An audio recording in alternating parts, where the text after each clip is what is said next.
আপনারা নির্বাচনের জন্য কি এখন প্রস্তুতি নিচ্ছেন নাকি দল গোছানোর জন্য, যে এতদিন তো আসলে দল গোছাতে পারেন নাই, সেক্ষেত্রে আসলে এখন আপনাদের দলগতভাবে এখন কি ধরনের পরিকল্পনায় আছে? দল আমাদের গোছানো, আলহামদুলিল্লাহ।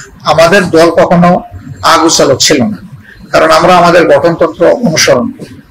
আমাদের নির্বাচনের ঠিক সময় মতোই সবগুলা নির্বাচন অনুষ্ঠিত হয়েছে, একটা পিরিয়ড ছাড়া। মাত্র একবার আমাদের লস হয়েছিল, এরপরে কিন্তু সব আমাদের স্বাভাবিক কার্যক্রমে আমরা যতটুকু পারি, যে পরিমাণ পারি, এটা বহাল আছে। সুতরাং ওই দল ঘোষণার বিষয়টা অন্য দলের থাকতে পারে, আমাদের নেই। আমাদের দল গুছানো আছে, আল্লাহর মেহেরবানি। এখন কথা আসে যে এই সময় আমরা কি করব, কি করছি। আমাদের এখন প্রায়োরিটি চারটা। দলীয় স্বাভাবিক কাজকাম তো চলবে, এর পাশাপাশি 1 নম্বর প্রায়োরিটি হচ্ছে যে কোনো মূল্যে নাগরিকদের নিরাপত্তাটা সংরক্ষণ করা, নিশ্চিত করা, আইন শৃঙ্খলা পরিস্থিতি নিশ্চিত করা।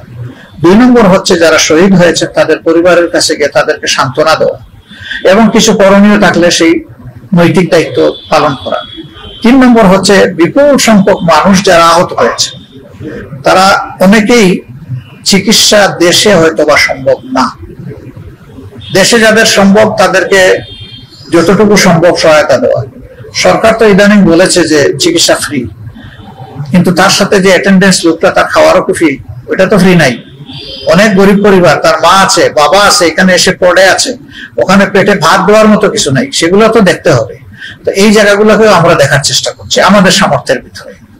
এটা হলো আমাদের 2 নম্বর প্রায়োরিটি।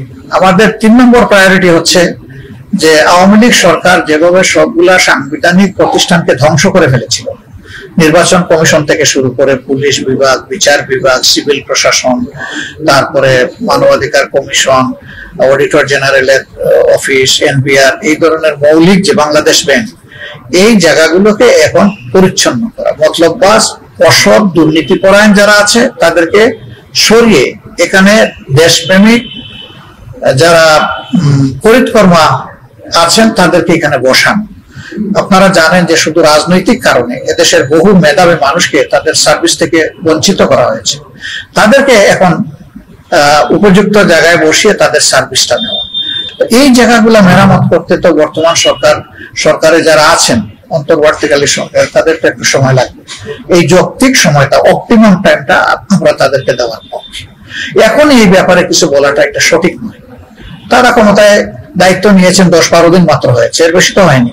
তো তারা কি করবেন, তাদেরকে একটু সুযোগ দিতে হবে না, দেখতে হবে না, পরামর্শ সহযোগিতা করতে হবে না?